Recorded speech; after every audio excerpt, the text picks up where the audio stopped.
my gosh, yes. Yeah. Very much so. It's my first time in London. Yes. Yeah. Oh my goodness, you just arrived, so you've got the jet lag brain? A little bit. I was telling my partner this morning, like I feel like I get so easily frazzled at things. Like this whole morning I've just been like more stressed than I feel like is necessary.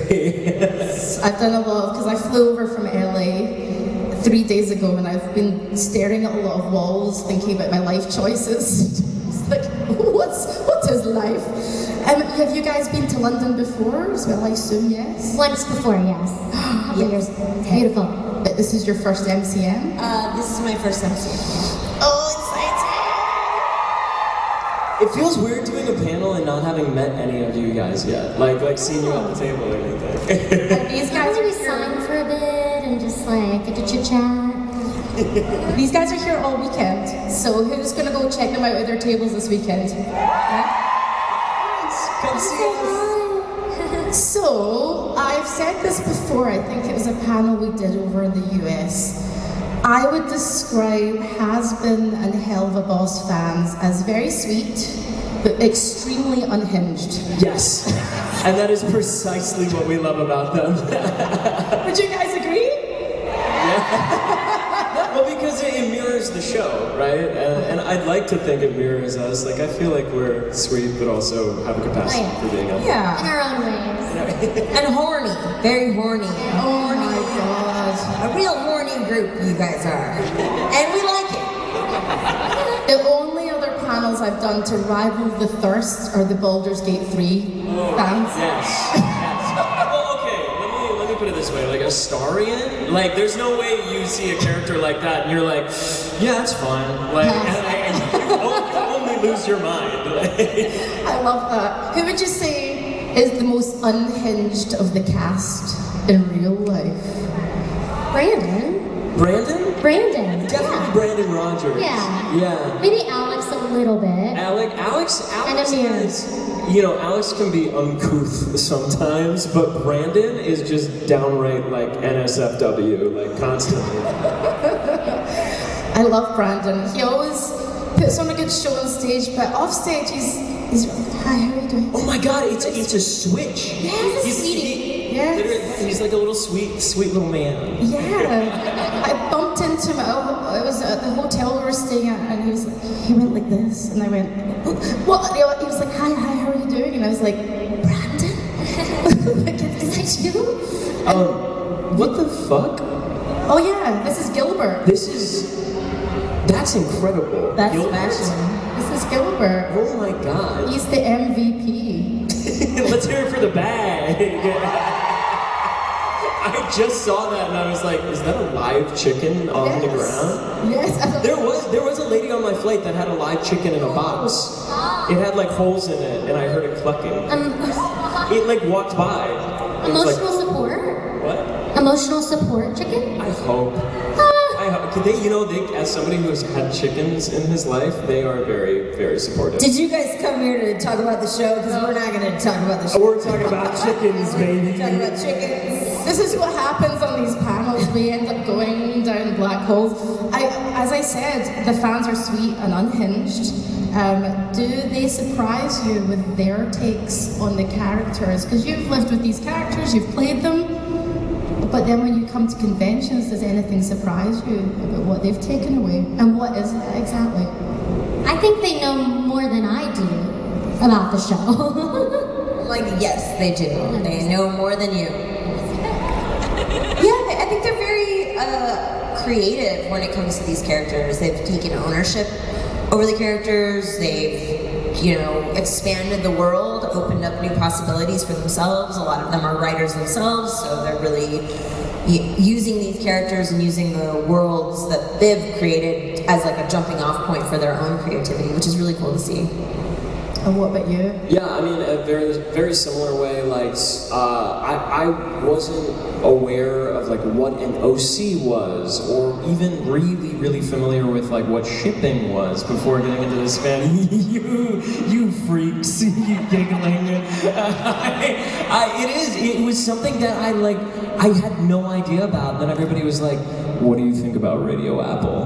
And I'm like, what the fuck are you saying? Those are just two nouns. Like, I don't know what you mean. And then just learning all of these different headcanons and ships and stories that people, like ways that people create characters and then put them into the whole story was not something that I had been familiar with before, but it seems like such a cool invitation into interacting with the material and making it, you know, your own, or it inspiring your own imaginative, you know, interaction with it. And it's cool. It's cool. I think, like, you know, when you're, you know, as actors, you have an idea of how you want to play that character. Of course, you work with Viv, you'll work with Richard and things as well. But when you speak to the fans or read things online or get a sense of the community, does it make you want to change the way that you play things going forward, or are you just staunch in your choices?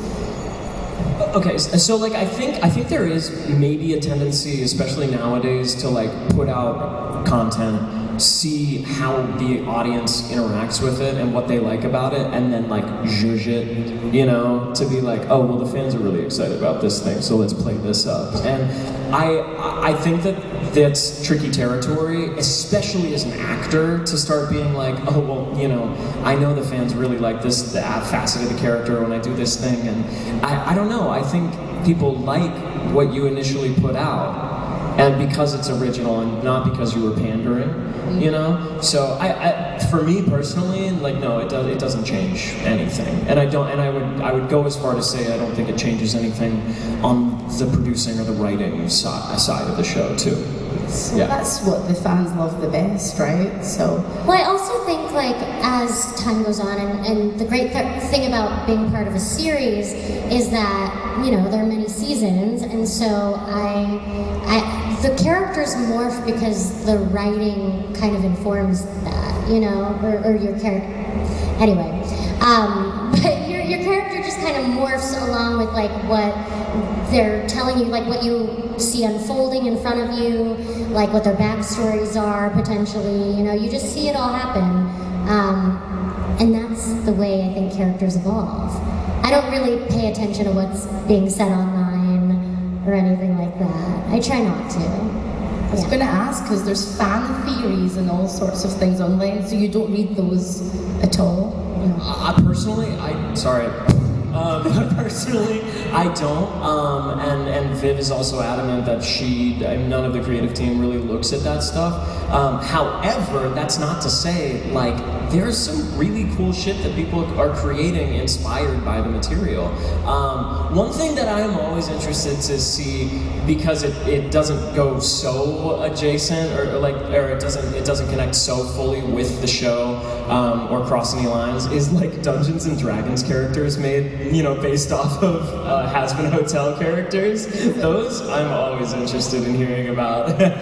Amazing. Are you guys D&D fans as well? No. Yeah. I wish I had that, but no, I should play. We should do a one shot. I'm scared. Honestly, I feel performance anxiety about D&D. I'm like, oh no, I have to like act. Wait, it's like other people are watching me improvise. No, I hate the idea of it. I don't know, it's like karaoke a little bit. Yeah, where you're like karaoke, but like, are I you do this smart professionally, but like, we're doing this for fun, kind of. Fun? Yeah, it's just like this weird, like, balance. Yeah, because we do this professionally, it does feel like I don't want to work. Like I can't even play. What is that game? Mafia? You know the game? And like, there's a lot of at parties, I expectation. can't do it. I'm like, no, I can't. I have to leave the party. Yeah. That's fair. The last time I did a D&D one-shot, I was just a drunken bard. And I'm from Glasgow, so I just played to type. Like, you're such a vibe. I'm a drunken bard. I don't want to fight. I just want to sing. I wanted to ask Kimiko a question. You said, I watched an interview where you said nifty is ominous, adorable, and frightening. And I wanted to ask which of those three words best describe you? Well, hopefully adorable. I don't know. I don't think I'm ominous. and I don't think I'm frightening. I don't know. I've been told on occasion I can be intimidating, which is funny to me. I don't know.